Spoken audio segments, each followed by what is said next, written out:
네, 반갑습니다. 떠먹여준 세법의 떠세 박세준 세무사입니다. 자, 오늘 정말 중요한 겁니다. 여러분들이 어려워하는 거예요. 영세율입니다. 영세율 저희가 기본 개념은 저랑 같이 이미 했어요. 공부를. 그죠? 이제 하나하나 사례를 다 저랑 같이 하는 건데, 사실 예비 수험생들한테는 조금 어려울 수 있어요. 어렵더라도 저 일단 뭐 여러분들에게 도움을 드리고자 하는 강의니까 하겠습니다. 좀 깊게 들어갈 수도 있어요. 오늘은. 자, 영세 복습을 좀 해보면요, 우리는 소비주 과세 원칙을 반드시 실현하기 위해서 반드시 영해세율을 적용해야 되고요. 그래서 우리는 생산지국을 하지 않고 소비지국을 한다고 했어요. 그쵸? 자, 그래서 요건 다 했던 거니까 넘어갈게요. 그래서 소비지국 과세 원칙을 실현하기 위해서는 반드시 영세율을 적용해야 된다. 그리고 수출국에서는 요렇게 영세율을 적용하는 것이고, 수입국에서는 반드시 그 나라의 부가율로 곱한다고 했어요. 간접세, 그 나라의 간접세입니다. 우리나라 같은 경우에는 부가가치 세율이 단일 세율 10%예요. 그쵸? 그러니까 무조건 수입하는 거에는 무조건 10%로 합니다. 그죠? 그리고 수출하는 나라, 어느 나라든 0%로 해서 영해세율로 적용을 하고요. 그리고 요거 매입세 공제가 전체 된다 그랬어요. 그죠? 매입세 공제가 되는 겁니다. 자, 그래서 이렇게 보면 영세율 사업자는 자 0%예요. 0%이기 때문에 0원이고요. 그래서 뭐예요? 거래 징수를 할 필요가 없어요. 그죠? 거래 징수, 여기 이제 다른 색으로 갖고 좀 안 보인다. 그죠? 거래 징수를 할 필요가 없고, 자, 이제까지 받았던 누적 전 단계 나의 전 단계 누적 부가가치세 뭐가 된다고? 이렇게 환급이 됩니다. 전체 환급. 그죠? 이게 정말 중요한 특징이었어요. 그쵸? 전체 환급이 됩니다. 자, 그래서 어떻게 됐어요? 영세율은 0%를 부과하는 것인데 소비주 과세원칙 실현하기 위해서 반드시 영세율을 해야 돼요. 그래서 전 단계까지 누적 부가가치세가 환급이 됩니다. 이거 복습이에요, 여러분. 그죠? 그리고 완전 면세입니다. 왜 완전 면세예요? 전 단계까지 부가세가 환급된 동시에 영세율, 요 매출세액은 영세율이 적용돼서 없고요. 그쵸? 그리고 전 단계까지 누적 부가가치세는 매입세 공제로 전체 환급이 되잖아요. 그래서 또 없습니다. 그래서 완전 면세라고 하는 거죠. 그죠? 네, 이거 이해는 안 된다. 그러면 제가 이미 올려드린 영세율이랑 면세 파트를 복습하고 오셔야 돼요. 자, 이제 가겠습니다. 본격적으로 가겠습니다. 도대체 영세율이 왜 이렇게 다 어려울까? 제가 다 하나하나 한 땀 한 땀 그림을 그린 거니까 요걸 한번 이해해 봅시다. 첫 번째, 수출 갑시다. 자, 우리는 원래 수출에다 해주는 거예요. 그쵸? 지금 공부했잖아. 수출에 하는 게 원칙적인 거죠. 자, 근데 원칙적인 아닌 것들이 있어요. 우리나라 국내인데도 수출이 아님에도 불구하고 영세율을 적용해 주는 게 있습니다. 자, 가봅시다. 직수출이에요. 첫 번째, 대행 위탁 수출 포함이죠. 봅시다. 먼저 직수출은 말 그대로 우리나라에 수출하는 걸 직수출이라고 합니다. 그죠? 0% 당연히 해줘. 이제까지 앞에서 봤던 거. 그쵸? 자, 근데 여기서 대행 위탁 수출이 나와요. 위탁 수출을 뭐 한 거예요? 위탁한 거예요. 대행으로. 자, 봅시다. 사례가 여기 나와 있습니다. 보면요. 자, 을이 있잖아요. 을이 수출품 어떤 이 외국에 있는 자와 거래가 된 거예요. 나 이거 좀 사줘. 나 이거 좀 수출해 주라 하고, 뭐 미국으로 다 그림을 그려놔서, 미국이 제일 우리나라 가까운 나라잖아요. 그쵸? 자, 그러면 우리나라에서 수출 받았어요. 그럼 이 을이 이제 생산을 하는데 이 을이 수출 면허가 없어요. 수출도 면허가 있어야 됩니다. 면허가 없어서요, 생산을 하긴 했는데 누구 명의로 한다? 갑의 명의로 하는 거예요. 갑은 수출 면허가 있습니다. 수출 면허가 있어요. 그래서 이 갑은 자기가 만든 게 아니에요. 그냥 수출만 뭐 해준 거예요? 대행한 겁니다. 수출 대행. 갑이 수출을 대행한 거예요. 대행. 수출 대행. 그래서 이 갑의 면허로 수출을 하는 것이죠. 이해 갔어요? 대신에 요거 지금 갑의 명의로 수출은 했지만 누구 거를 수출한 거예요? 을이죠. 그죠? 그렇기 때문에 요거를 이 을이 수출한 거를 0% 해주는 겁니다. 됐죠? 오케이. 영수를 당해줘야지. 수출이니까. 그런데 여기서 한 가지 여러분이 짚고 넘어가야 되는 게, 자, 이 갑은 을한테 대행 용역을 제공한 거죠. 그쵸? 이건 우리나라 국내 거래입니다. 일반적인 국내 용역이에요. 용역 거래죠? 그렇기 때문에 수출 대행 용역, 요건 당연히 10%지. 그쵸? 요건 그냥 우리나라 일반적인 용역을 제공한 거잖아요. 얘한테, 을한테. 이해 갔어요? 갑은 그냥 대행만 해준 겁니다. 그죠? 자기가 수출한 게 아니고요. 그렇기 때문에 요건 10%예요. 잘 나옵니다. 여러분 시험에. 두 번째 갑시다. 중개무역 방식 수출이 있어요. 요거는 갑이라는 우리나라 사업자가 다른 나라에서 떼어가지고 다른 나라로 파는 겁니다. 요거 당연히 0% 해줘야겠죠? 세 번째 갑시다. 보세 구역에 있는 수입의 신고가 수리되기 전에 외국 물품 반출. 자, 무슨 말이냐면 이게 한 3, 4년 전에, 한 4년 전쯤 들어왔거든요. 세법에. 뭐냐면, 자, 우리 보세 구역에서 자, 그림을 보면 여기서 우리나라로 들어와야 요게 수입이에요. 요게 수입이에요. 아직 제가 수입 제대로 100% 여러분들한테 가르치지 않았습니다. 이 수입 뒤에 가서 제가 가르쳐 드릴 거예요. 수입 아직 완성되지 않았어요. 저랑 같이. 어쨌든 자, 보세구역이 있는 거, 보세구역이 뭐냐면요, 관세가 유예되는 곳이에요. 관세가 유예되는 곳이어서 보관하는 곳입니다. 즉 보세구역은 아직 우리나라 영토긴 한데 우리나라에서 수입이 안 된 거예요. 여기 보세구역에서 우리나라로 들어와야 요게 수입을 쳐줍니다. 뒤에 가서 다시 한번 공부할 거예요. 알겠죠? 자, 어쨌든. 자, 그러면 지금 보세구역 들어왔어요. 들어오긴. 자, 그림을 제가 보면. 그죠? 자, 그림 하나하나 제가 그린 건데. 자, 보세구역 안에 있는데, 요게 아직 우리나라로 들어오지 않고요. 요렇게 X 쳤죠? 바로 다이렉트로 이 보세구역에서 외국으로 반출시킨 거예요. 자, 요것도, 이건 그냥 뭐 이게 사실 뭐 세법이 써져 있지는 않은데, 중개무역 방식이라고도 합니다. 중개무역 방식. 자, 위에 보면 요건 지금 우리나라로 수입이 돼서 우리나라에서 파는 거거든요. 이건 중개죠. 근데 요건 준이 아직 우리나라 들어오지 않고 우리나라 보세구역에 있는데 수입 신고가 안 되고 다이렉트로 수출이 된 거예요. 이것도 0%죠. 됐죠? 어려운 거. 다음 위탁 판매 수출 보겠습니다. 위탁 판매 수출은 판매를 위탁했다는 게 판매를 위탁한 게 위탁 판매 수출. 판매를 위탁. 자, 이게 대표적인 게 아마존이야. 아마존 우리나라 업체 아니잖아요. 미국 업체죠. 그래서 우리나라 사업자가 아마존한테 물건을 맡깁니다. 그리고 거기서 팔아줘 하는 거죠. 그럼 아마존에서 팔죠. 그쵸? 위탁 판매, 요것도 당연히 영세를 해줘야 되는 거고요. 위탁 가공무역 분식 봅시다. 위탁 가공을 위탁했다는 거. 우리나라 인건비가 비싸니까 제목에 써져 있죠. 가공을 위탁 했다는 말이에요.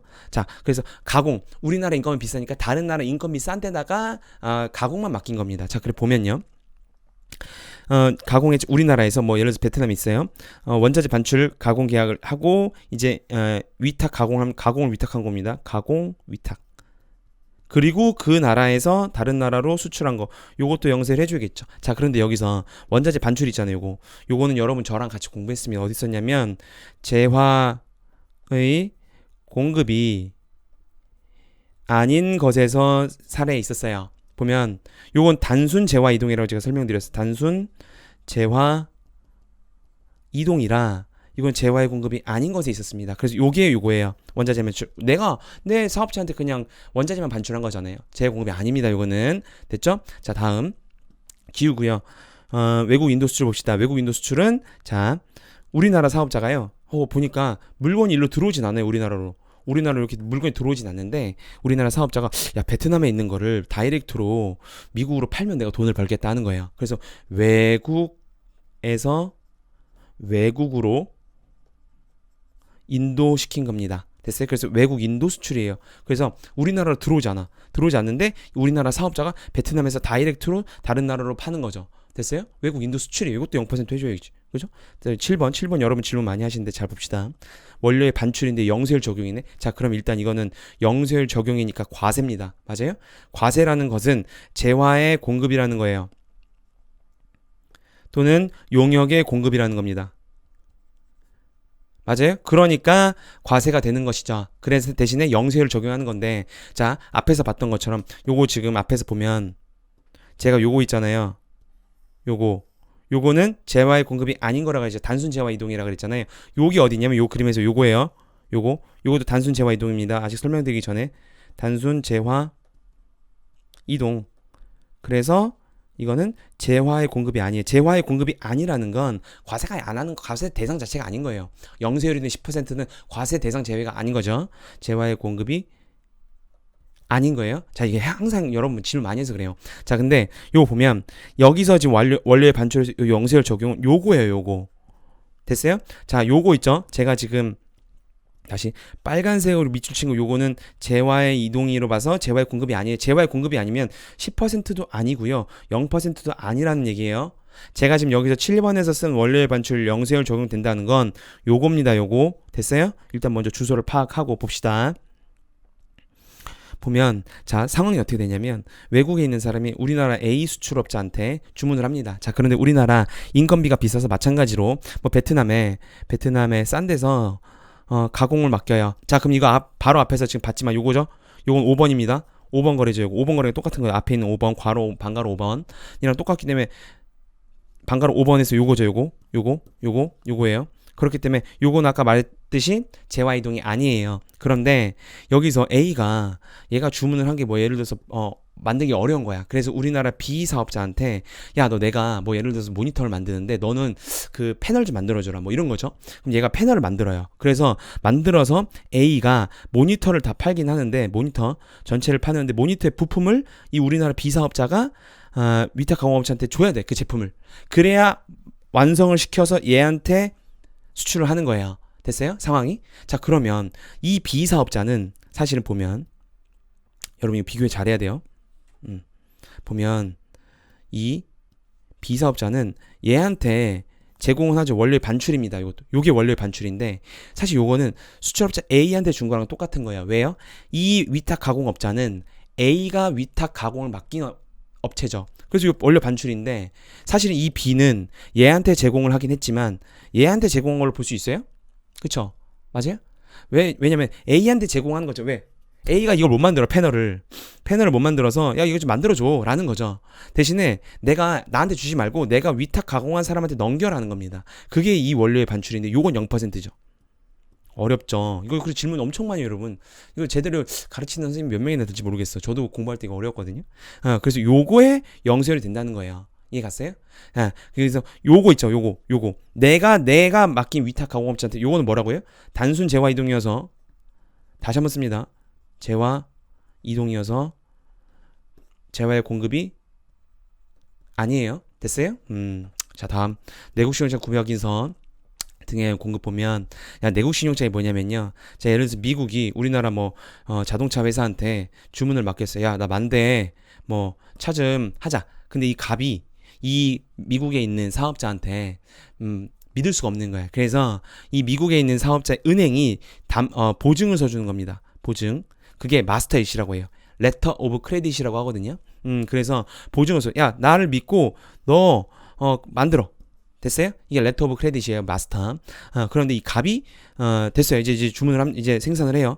생산을 하는데 얘가 다 생산 못 하고 우리나라 사업자 을한테도 뭘 받아야 돼. 예를 들어서 모터를 받아야 모터를 엔진을 받고 막 해야 돼요. 그러면 엔진 속에 있는 모터를 받아야 돼. 그럼 이 을도 이 갑을 다 못 믿으니까 갑의 거래 은행이 또 신용을 서주는 거예요. 그게 내국 신용장, 우리나라 내국 신용장. 그게 내국 신용장이에요. 요거예요. 됐죠? 그래서 요 내국 신용장을 가지고 얘가 이제 갑한테 제공하는 겁니다. 이 영세율은 상황을 잘 이해해야 돼요, 여러분. 자, 상황을 다 만들어 놓은 거니까. 그래서 요거에 대해서 국내 거래이지만 어차피 얘가 이거 수출할 거죠. 그죠? 그래서 요거를 0% 해주겠다는 겁니다. 됐어요? 구매 확인서 똑같은 얘기예요. 똑같은 걸로 생각하면 됩니다. 똑같아요. 여러분 실무에서 다 바뀌는 거예요. 구매 확인서. 됐죠? 대신에 단 외국에 반출하지 않는 내국 신용장 영세율하지 않는다는데 다음 봅시다. 똑같아요. 똑같은 그림인데 얘가 이제 외국으로 수출하는 게 아니고 주한미군 우리나라 평택이 있죠. 평택이 있어요. 오산이랑. 저도 이 미군 기지 안에 있는 군대 있었는데 이거 진짜 우리나라 안에 있지만 캘리포니아라고 나옵니다. 제가 거기서 카드 긁어서 영수증 보니까 캘리포니아라고 나와. 어쨌든 우리나라죠. 외국으로 반출되는 건 아니죠. 반출은 되는 건 아니야. 그쵸? 자, 그래서 보면 얘가 또 이제 갑의 거래 은행이 얘한테 로컬 A씨를 발행해서 얘가 이제 제공을 합니다. 이렇게. 근데 요건 0%가 안 돼요. 왜냐면 이게 외국으로 반출이 안 되기 때문이에요. 됐어요? 그래서 외국으로 반출되지 않는 내국 신용장은 영세율 적용이 안 됩니다. 요거는 몇 퍼센트? 요거는 10%. 됐죠? 오늘 좀 빨리 하는데 몇 번 돌려보세요. 됐죠? 자, 이제 쉽습니다. 한국국제협력단 등에 의한 등에 공급하는 거 봅시다. 자, 이 한국국제 조언이라는 단체잖아요. 그래서 국에 무상 반출을 하면은 0% 해줘요. 됐어요? 얘네가 무상 반출하는 거에 대해서 얘가 제공을 하면 요거 0%를 해줍니다. 우리나라 거래임에도 불구하고. 됐어요? 됐고. 그다음 수탁 가공 수출 봅시다. 수탁 가공 아까 위탁이었죠. 수탁은 우리가 받은 거예요. 수탁. 받을 수죠. 탁. 그죠? 가공은 우리가 수탁받은 거예요. 보면은 자, 갑이라는 사업자가 을이라는 사업자한테 수탁 가공을 하는데 요거를 0% 해준다는 거거든요. 근데 요건이 있어요. 첫 번째, 다른 나라 예를 들어서 이 반도체를 보면 반도체가 우리나라가 계속 만들죠. 그죠? 그래서 다른 나라에서 못 만들어 그걸. 그러니까 우리나라 수탁하는 겁니다. 자, 직접 계약을 해야 되고요. 원화 수령해야 돼요. 요건이 4개 맞아야 돼요. 그리고 지정한 사업자, 어떤 지정한 사업자냐면 이 외국에 있는 자가 지정을 해야 돼. 을한테. 야, 갑 너야. 을한테 제공해. 을한테. 그리고 이 을이 국외로 반출해야 됩니다. 요 1번, 2번, 3번, 4번 요건이 맞아야 요 가운데 요거 있잖아요. 요거를 0% 해주겠다는 거예요. 요것도 국내 거래죠. 요것도 국내 거래입니다. 그죠? 맞아요? 오케이. 됐습니다. 자, 그리고, 여기 좀 오래되는 것 같아서 면세가 좀 짧긴 하거든요. 그래서 여기까지 끊고 해야 될 것 같아요. 지금 너무 많으니까, 좀 요거 뒤에 가서 좀 잘 설명을 좀 해야 돼요. 그죠? 그래서 여기까지 해야 될 것 같습니다. 이거 한번 끊고요. 다음 시간에 영세율 두 번째랑 면세까지 같이 진행할게요. 그래서 좀 빨리 설명을 했어요, 제가. 그죠? 근데 몇 번 돌려보세요. 됐죠? 그래서 여러분이 가지고 있는 교재랑 같이 정리를 하면 됩니다. 됐죠? 오늘은 여기까지 하고 영세율 첫 번째 시간 끝났고 두 번째 시간에 뵙도록 하겠습니다. 떠먹여주는 세법의 떠세 박세준 세무사입니다. 감사합니다.